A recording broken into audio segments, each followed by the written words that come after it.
যে ইসরায়েলদের পণ্য ব্যবহার করতে নিষেধ করাটা আমার নাকি অন্যায় হয়েছে। আপনারা কি মনে করেন এটা কি অন্যায় হয়েছে?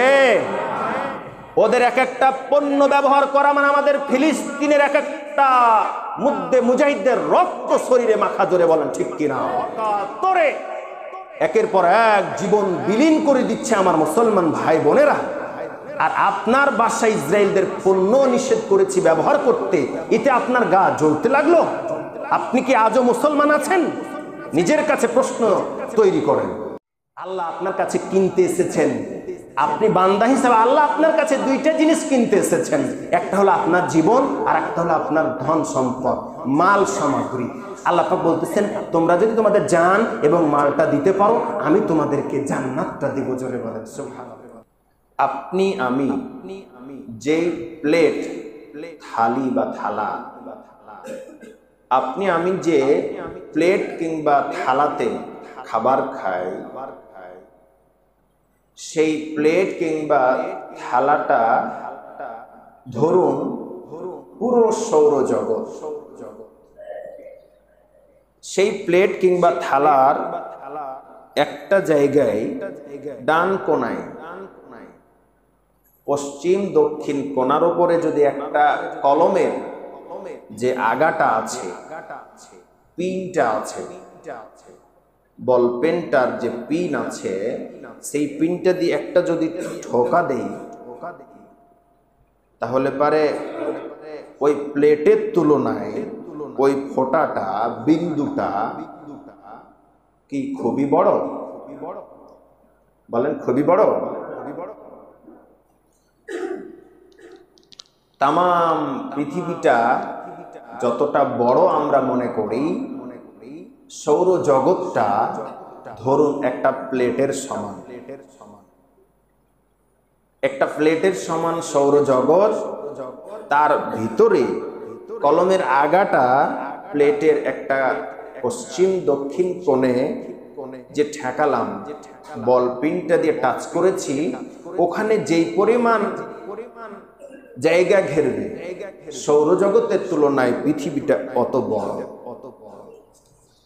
তাহলে পৃথিবী এত বড় আমরা মনে করি বা দেখতে পাই, বুঝতে পারি কত বড় পৃথিবী, তার তুলনায় পুরো সৌরজগৎটা কত বড়। আওয়াজ দেয় বলেন আল্লাহু আকবার। এই পুরো পৃথিবী শুধু নয়, এই পৃথিবীর মতো আরো অসংখ্য অগণিত গ্রহ সৌরজগৎকে নিয়ে ঘিরে প্রত্যেকটা পরিচালনা করছেন, জোরে বলেন কে? জোরে বলেন সুবহানাল্লাহ। এই পৃথিবী একটা গ্রহ, অন্যান্য গ্রহের মতো এটি একটি গ্রহ। তাই এই পৃথিবীর কত দাপট।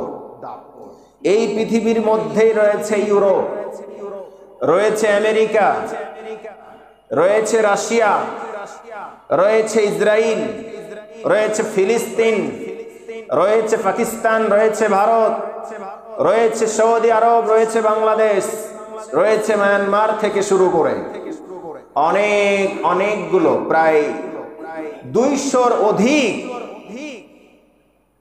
রাষ্ট্র রয়েছে।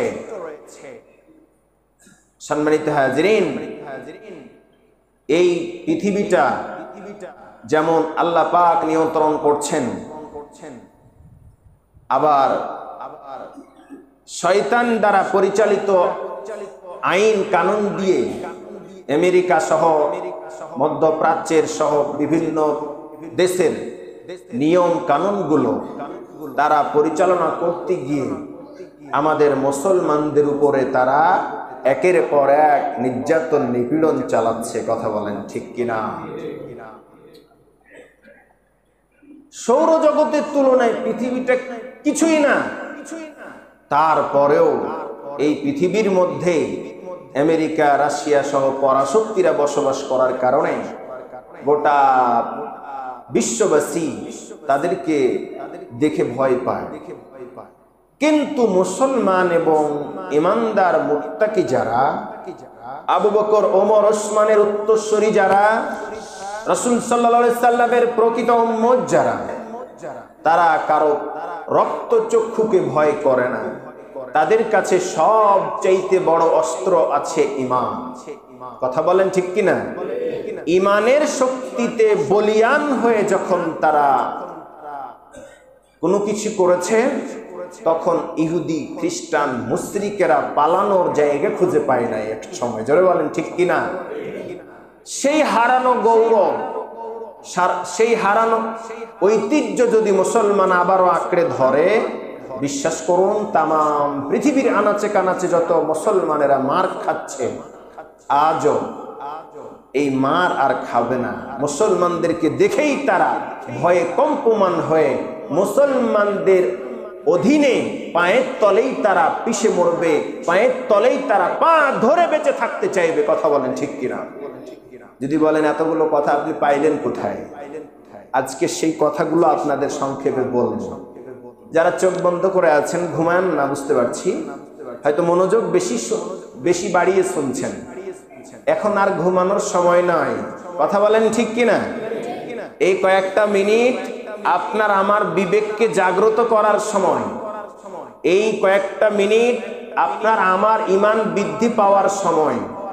এজন্য অ্যাটেনশন, মনোযোগ সহকারে আমাদের এই কথাগুলো শুনতে হবে, জানতে হবে। সম্মানিত হাজরিন, আল্লাহ সুবহানাহু ওয়া তাআলা আমাদের উপরে নামাজটাকে কি করেছেন বলেন তো? ফরজ করেছেন। রোজা কি করেছেন? ফরজ করেছেন। যাদের সামর্থ্য আছে তাদের হজ করাটাকে কি করেছেন? ফরজ করেছেন। এভাবে গুরুত্বপূর্ণ কয়েকটা ইবাদতকে আল্লাহ পাক বাধ্য করে দিয়েছেন তার ঈমানদার মুত্তাকি বান্দাদের জন্য। জিহাদ করাটা কি বলেন তো? এক একজনের এক একটা উত্তর আসলো ইতিমধ্যে। জিহাদ করাটাও ফরজ। সুবহানাল্লাহ, কালকে বললো হলো। ঈমানদার মুত্তাকি জোরে বলেন, জিহাদ করা কি ফরজ? এটা কতদিন পর্যন্ত ফরজ? আল জিহাদু মাদিন ইলা ইয়াউমিল কিয়ামা। নবীজি সাল্লাল্লাহু আলাইহি ওয়াসাল্লাম বলছেন, জিহাদ করা ততদিন পর্যন্ত ফরজ যতদিন পর্যন্ত কিয়ামত না হচ্ছে। বলেন সুবহানাল্লাহ। জিহাদ করা ফরজ। নামাজ, রোজা, হজ, যাকাত যেমন ফরজ, ঠিক জিহাদটাও তেমন ফরজ। হয়তো কিছু ক্ষেত্র রয়েছে, বিশেষ ক্ষেত্র থাকার কারণে, সেই জিনিসটা বুঝতে না পারার কারণে আজ পর্যন্ত মুসলমানেরা জীবনে একবার হলেও যারা নামাজ ছাড়েন নাই। ধরুন আমরা দিনে কত ওয়াক্ত নামাজ পড়ি? 5 ওয়াক্ত নামাজ পড়ি। যদি কেউ 5 ওয়াক্ত নামাজ নাই পড়ে, তাহলে সপ্তাহে অন্তত একটা দিন একটা ওয়াক্ত নামাজ পড়ে। সেই দিনটার নাম কি? জুমার দিন। ধরুন 5 ওয়াক্ত একজন মুসলমান নামাজ পড়ে নাই, জুমার দিনেও নামাজ পড়ে নাই, শয়তানের ধোকায় পড়ে বোকা হয়ে সে অন্তত বছরে 2টা দিন নামাজ পড়ে। সেই 2টা দিনের নাম কি? ঈদুল ফিতর, ঈদুল আজহা তথা ঈদের নামাজ অন্তত সে পড়েছে। সে সারা জীবনে একটাও ঈদ না করলেও অন্তত একটা পড়েছে। তার মানে সে জীবনে নামাজ একটু হলেও পড়েছে। কিন্তু আমার আপনার জীবনে আমি আপনি কি কখনো এই ফরজ জিহাদটাকে কখনো নামাজ, রোজা, হজ, যাকাতের মতো ফরজ মনে করে কখনো কি আদায় করে দেখেছি? তাহলে কেন দেখি না? কেন দেখতেছি না? কেন আমাদের ভিতরে এই অনুভূতিটাই জাগ্রত হচ্ছে না, যেটাও তো একটা ফরজ ইবাদত? কেন করি না? আমাদের করার দরকার আছে না নাই? সম্মানিত হাজিরিন, মুনাফিক হওয়ার জন্য বেশি কিছু দরকার নেই। একটা আয়াত না, একটা আয়াতের অংশ বিশেষ যদি কেউ অস্বীকার করে, না মানে, তাহলেই সে মুনাফিক, সে কাফির হয়ে যায়। তাহলে পারে ইসলামের 100টা বিধান যদি মনে করেন ধরেন, তার মধ্যে জিহাদ একটি গুরুত্বপূর্ণ। সেই জিহাদ নামক বিধানটাকে যদি কোনো মুসলমান, কোন ঈমানদার বিশ্বাস না করে, অস্বীকার করে, গা আড়িয়ে দিয়ে চলে যায়, বলেন তো সে কি আর মুমিন থাকতে পারে? এজন্য ইসলামের প্রত্যেকটা বিষয় আমাদেরকে গুরুত্ব দিতে হবে।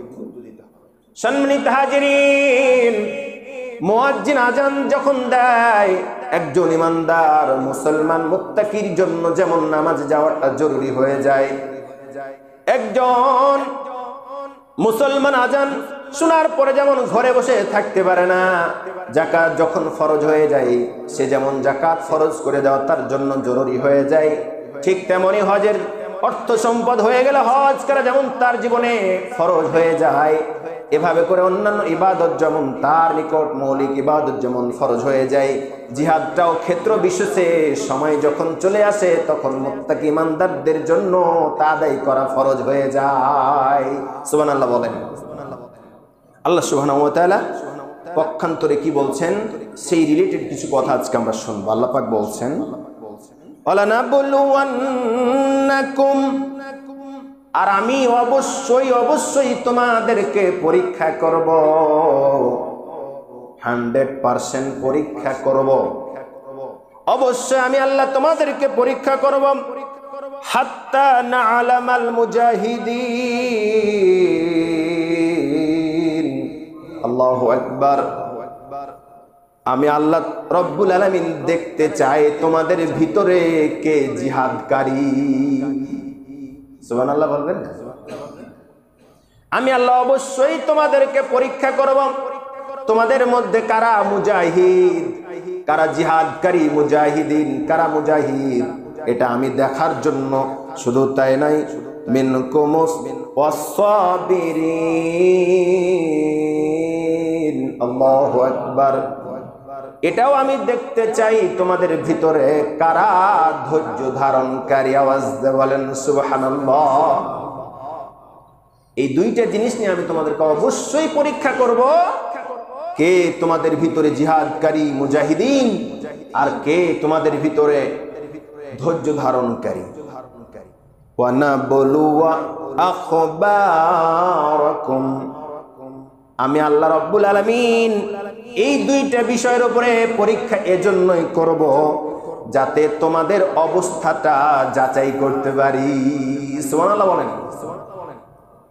সম্মানিত হাজিরিন, প্রিয় মুসলমান ভাইরা, পর্দার আড়ালে মা এবং বোনেরা ভালো করে লক্ষ্য করুন। ফুটবল খেলা কিংবা ক্রিকেট খেলার জন্য বা যে কোনো খেলার জন্য যখন মাঠে ময়দানে নামে তখন একজন নয়, অনেকগুলো প্রতিযোগিতায় অংশগ্রহণ করে, বিজয় অর্জন করে, ফার্স্ট হয়। জোরে বলেন কয়জন?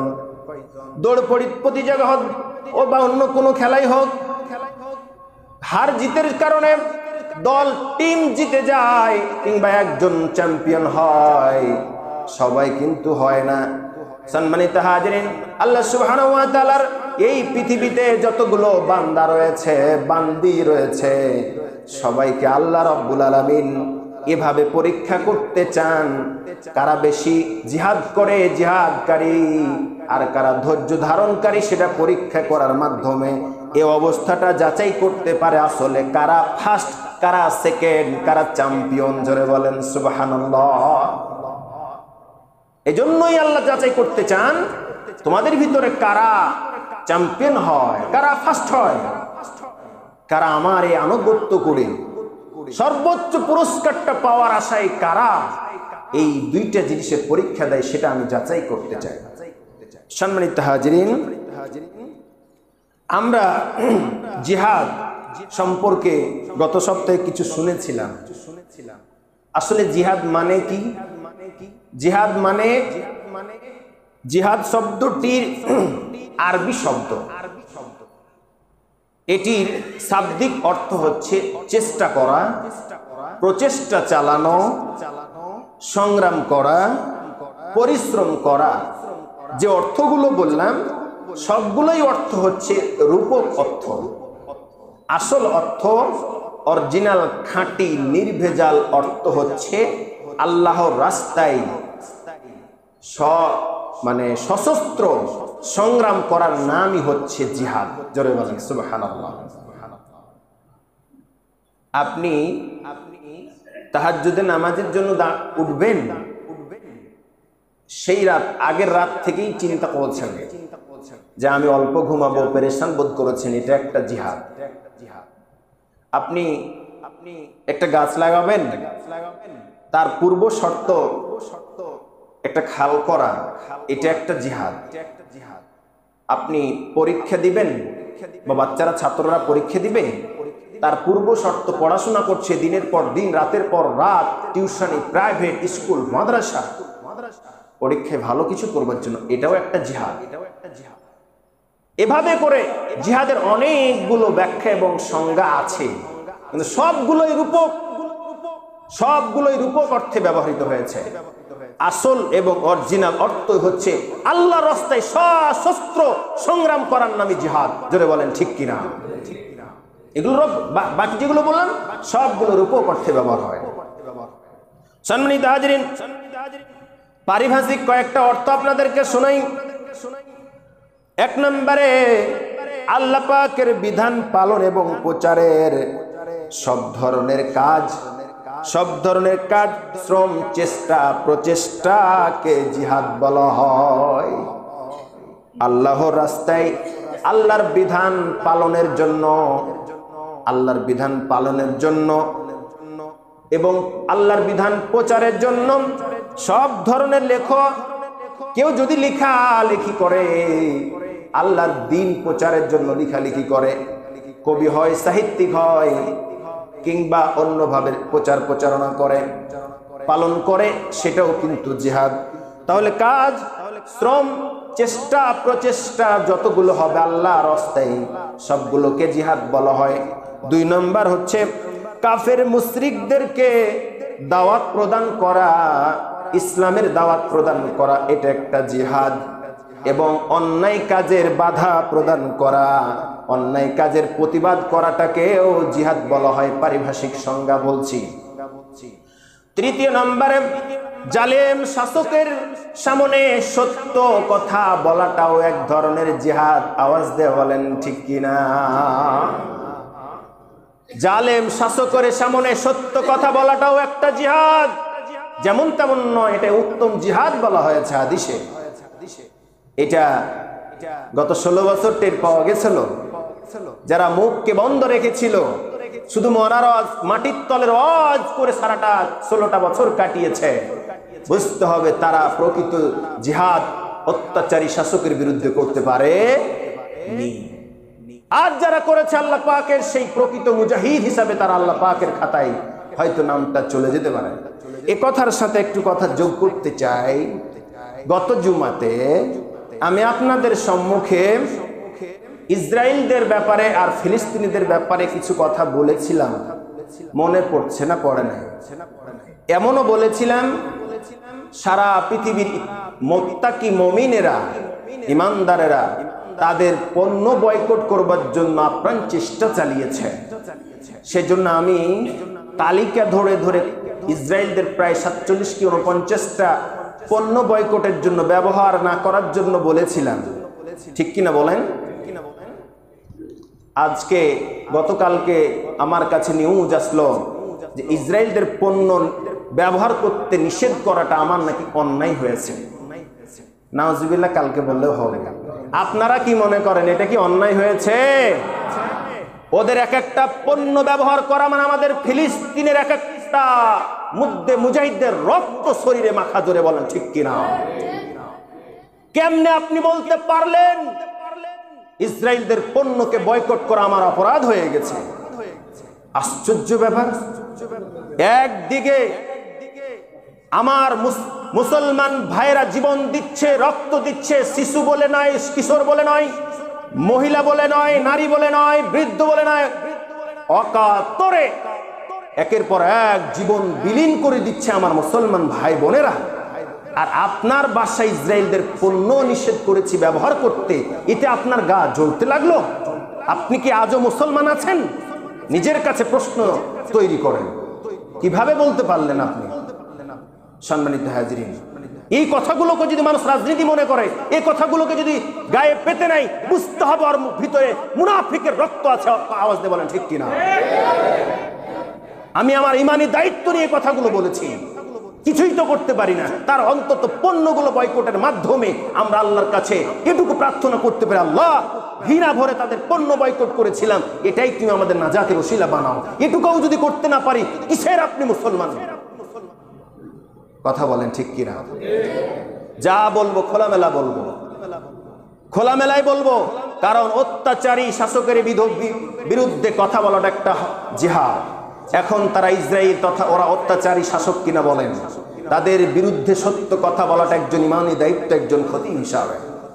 সম্মানিত হাজিরিন, আমরা চেষ্টা করব অবশ্যই সেগুলো বয়কট করা। শুধু আমি না, আমি তো শুধুমাত্র উচ্চারণ করেছি, সারা দেশের যুবক শ্রেণীর কিশোর ভাইয়েরা, অনেক মুদ্দে মুজাহিদ ইমানের তেজে বলিয়ান হওয়া অনেক ব্যক্তিরা রাস্তার মোড়ে মোড়ে, অটোর পিছনে পিছনে, বিভিন্ন জায়গায়, আরকে পার্কে সহ বিভিন্ন জায়গা জানে বাজারে, তারা একদিকে ইসরায়েলদের পণ্য, আরেকদিকে বাংলাদেশি হালাল পণ্যগুলোর তালিকা টেঙে দিয়েছে, বুঝাতে চেয়েছে হে মুসলমানেরা, বাম দিকে ক্রস মারা, চিহ্ন মারা এই পণ্যগুলো ইসরায়েলদের, এগুলো বয়কট করুন, হালাল পণ্য বাংলাদেশি তৈরি এগুলোকে ব্যবহার করুন বলে প্রচার চালাচ্ছে। ওর তুলনায় তো আমি কিছুই করতে পারি নাই, তারপরও আপনার সহ্য হলো না। সম্মানিত হাজিরিন, এবার আসুন জিহাদের আসল পারিভাষিক সংজ্ঞাটা কি? আল্লাহর দিনকে জমিনে বিজয় করা, মাজলুম মুসলমানদেরকে রক্ষা করা, অত্যন্ত নিষ্ঠার সাথে কাফের মুশরিকদের বিরুদ্ধে সশস্ত্র সংগ্রাম করার নাম হলো জিহাদ। বলেন তো ফিলিস্তিনি মুসলমানদের সঙ্গে এই পারিভাষিক সংজ্ঞাটা পুরোপুরি মিলে যাচ্ছে না? জান্নাই পুরোপুরি মিলে যাচ্ছে।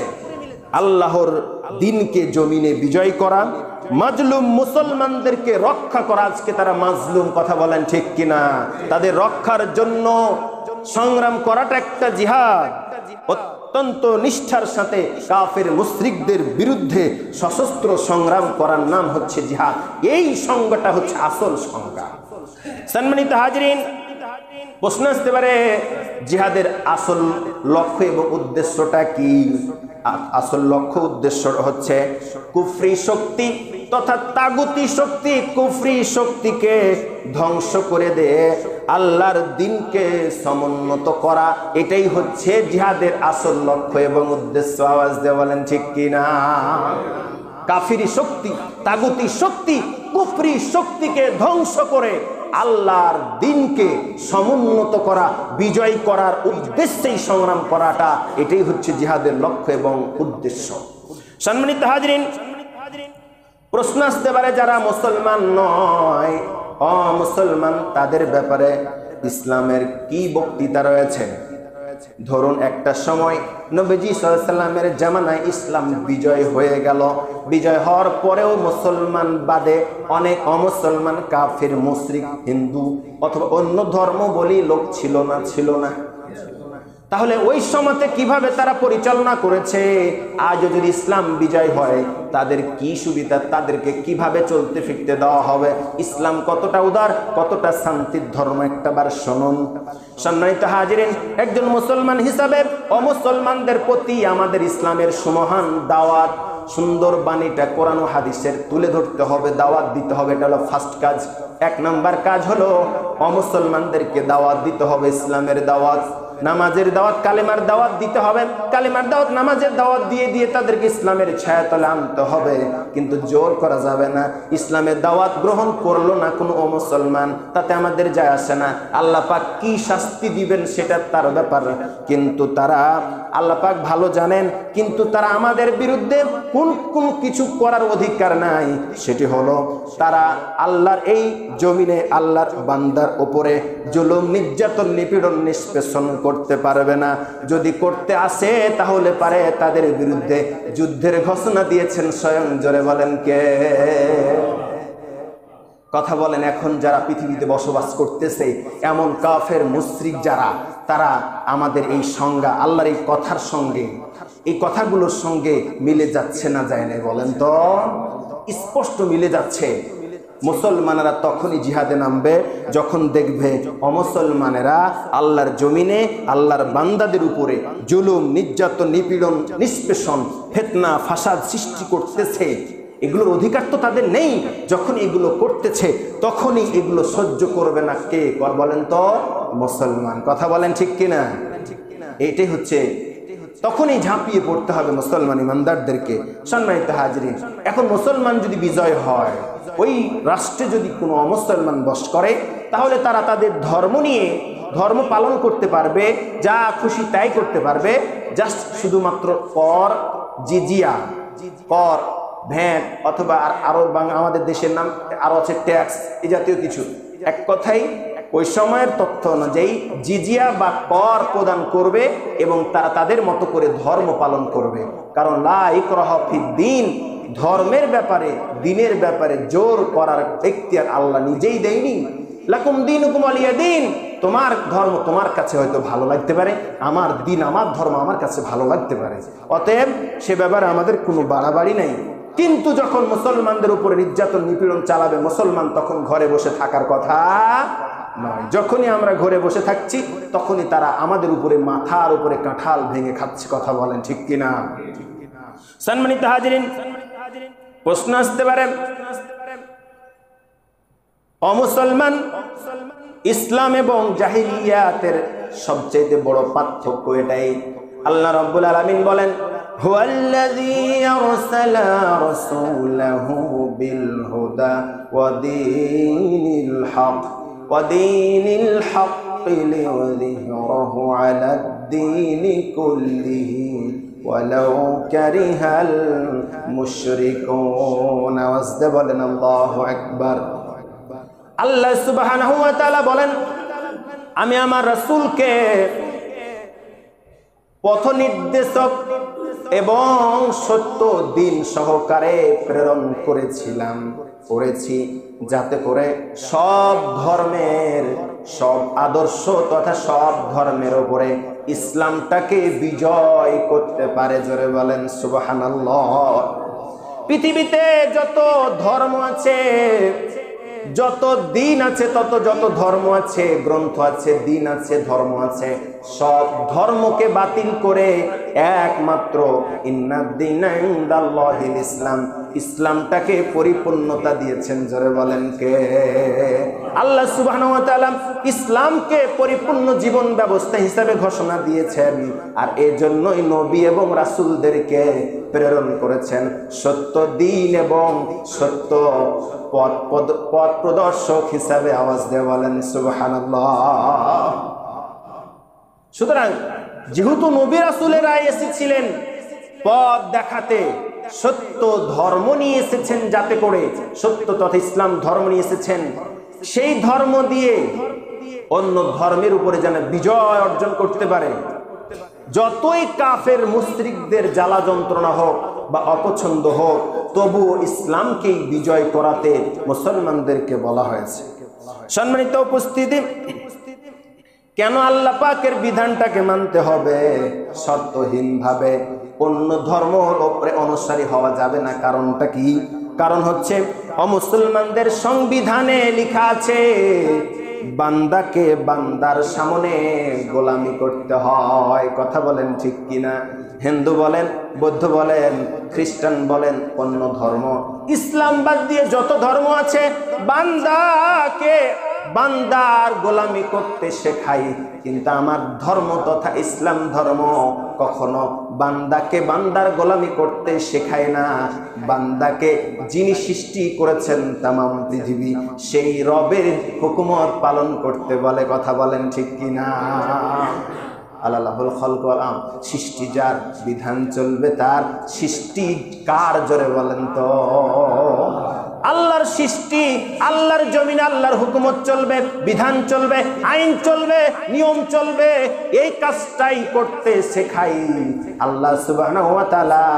এজন্য অন্য কোন ধর্মের অনুসারী মুসলমান হতে পারে না। ঠিক কিনা বলেন? কিন্তু আমরা আজও জীবন শেষ হয়ে গেল, কিন্তু অন্য ধর্মের উপরেই আমরা এখনো অটল আছি। আল্লাহ আমাদেরকে ইসলাম ধর্মের উপরে বিজয় দান করুন, বলেন আমিন। সম্মানিত হাজিরিন, জিহাদের আরো কয়েকটা লক্ষ্য উদ্দেশ্য আমাদের জানা থাকা দরকার। ইজ্জত সম্মানের সাথে, নিরাপত্তার সাথে। তারপরে নির্ভয়তার সাথে মুসলমানেরা ইবাদত বান্দেগি করতে পারবে, জীবন যাপন করতে পারবে। আল্লাহ রাব্বুল আলামিন সেই পরিবেশ সৃষ্টি করবার জন্য জিহাদ করতে হবে, যাতে মুসলমানেরা নির্ভয়তার সাথে ইবাদত বান্দেগি করতে পারে, ইজ্জত সম্মানের সাথে বেঁচে থাকতে পারে, জীবন যাপন করতে পারে। সেই জন্য এই জিহাদের দরকার আছে না নাই? এই জন্যই জিহাদের দরকার। মুসলমানেরা কাপুরুষের মতো বাঁচবে এমনটা নয়, নির্ভয়তার সাথে তারা জীবন যাপন করবে, নির্ভয়তার সাথে ইবাদত বান্দেগি করবে। বাইতুল আকসায় আজও ফিলিস্তিনেরা জুমার নামাজ তো দূরে থাক, একটা আজান পর্যন্ত ভালো করে দিতে পারে না। চিন্তা করেছেন? অথচ মুসলমান, আমার আপনার না, গোটা পৃথিবীর মুসলমানদের জন্য সেটা প্রথম কিবলা। এরপরও আমরা কিছুই বুঝতে পারছি না। সম্মানিত হাজিরিন, দিনের মধ্যে কোনো কিছু যাতে প্রবেশ করাতে না পারে। সারাটা জীবন ইহুদি খ্রিস্টানের বাচ্চারা ইসলামের ভিতরে অনেক কিছু ঢুকিয়ে ইসলাম বলে চালিয়ে দেওয়ার চেষ্টা করেছে। যদি কোনো মুসলমানদের ধর্মগ্রন্থের ভিতরে কোনো কিছু ঢুকিয়ে দেয় যেগুলো ইসলামে নাই, কোরআনে নাই, হাদিসে নাই, এরকম যদি করতে চায়, ওই মুসলমানদের বিরুদ্ধে, ওই মুসলমানের জন্য কাফের মুশরিকদের বিরুদ্ধে জিহাদ করাটা জরুরি হয়ে পড়ে। শুধু তাই নয়, অমুসলমানদের অস্তিত্বকে ইসলাম হুমকি মনে করে না, বরং তাদের দম্ভ দাপটকে হুমকি মনে করে। আর যদি এটা করতে দেয় তাহলে মুসলমান এবং ইসলামটা ক্ষতিগ্রস্ত হয়ে যাবে। এই জন্যই জিহাদের দরকার আছে না নাই? সুন্দরভাবে আল্লাহ আমাদেরকে বলে দিয়েছেন। সম্মানিত হাজিরিন, প্রশ্ন আসতে পারে কখন জিহাদটা ফরজ হয়? সর্বপ্রথম আপনাদেরকে বলেছি, জিহাদ মুসলমানদের জন্য নামাজ, রোজা, হজ, যাকাতের মতোই ফরজ, কিন্তু ক্ষেত্র রয়েছে, কিছু শর্ত রয়েছে। জিহাদ মুসলমানদের জন্য ফরজ, এতে কোনো দ্বিমত নেই। ফরজ আবার দুই প্রকার, একটা হচ্ছে ফরজে আইন আর একটা হচ্ছে ফরজে কেফায়া।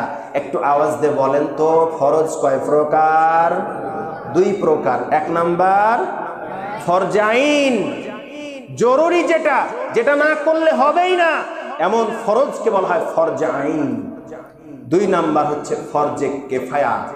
ফরজে আইন যখন কারোর জন্য হয়ে যায়, তখন কোনো শর্ত, কোনো দিকে বিবেচনা না করে, ভাবনা চিন্তা ছাড়াই তাকে সেই বিধানটা পালন করার নামই হচ্ছে ফরজে আইন।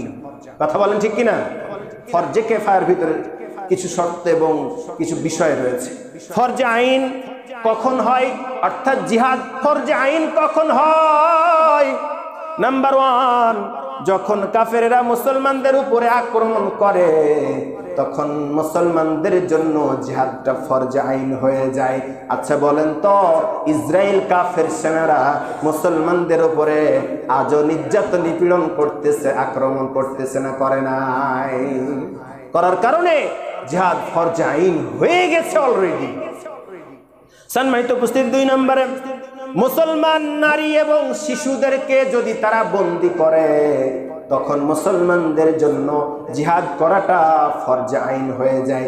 বলেন তো, শিশু এবং নারীদেরকে তারা শুধু গ্রেপ্তার নয়, একের পর এক গুলি করে মারতেছে। কথা বলেন ঠিক কি না?